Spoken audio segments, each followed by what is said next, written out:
Aratarafina tamin'ny voka-pifidianana 5 taona lasa tokoa, mbola ambany dia ambany ny tapandraisan'ny vehivavy anjara amin'ny fitantanana raha-mpanjakana eto Madagasikara. Ny 5 isanjato ny ben'ny tanàna eto amintsika ihany mantsy no vehivavy. Raha toa ka ny 10 isanjato no mpandolo-tsaina ny tanàna, ary ny 110 isanjato ny solombavam-bahoaka no andriambavilanitra ihany koa. Antony maro no mahatonga ny vehivavy tsy harisika na tsy ho sahiditra amin'ny fanaovana politika io, raha ny nambaran'ireo vehivavy mpanao politika nanaovana fanadihadiana. Efa maromaro ihany ny vehivavy misehatra amin'ny politika ankehitriny amin'izao fotoana izao. Tsara ilay izy, tena tsara, nefa mbola mila ampiana ezaka ambonimbony kokoa. Satria eny amin'ny fiarahamonina eny mbola betsaka ny manome ny toerana ny vehivavy no eo amin'ny tokantrano misy ianao. Pepona foana ny vehivavy, tokantrano ny plasy misy ianao, beazo ny ankizy, manasa lamba sy ny sisa ohatr'izay.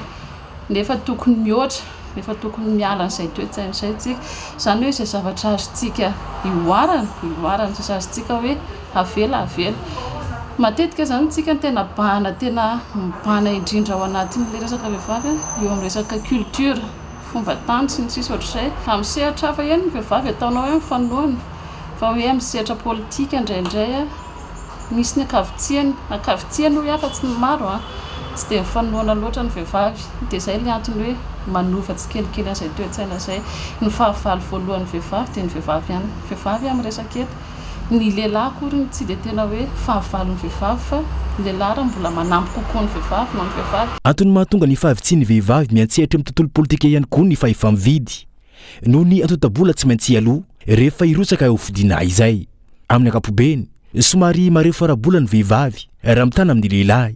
Etsy andaniny ihany koa matahotra ny hiarany eresetra isan-karazany vehivavy rehefa manao ny politika.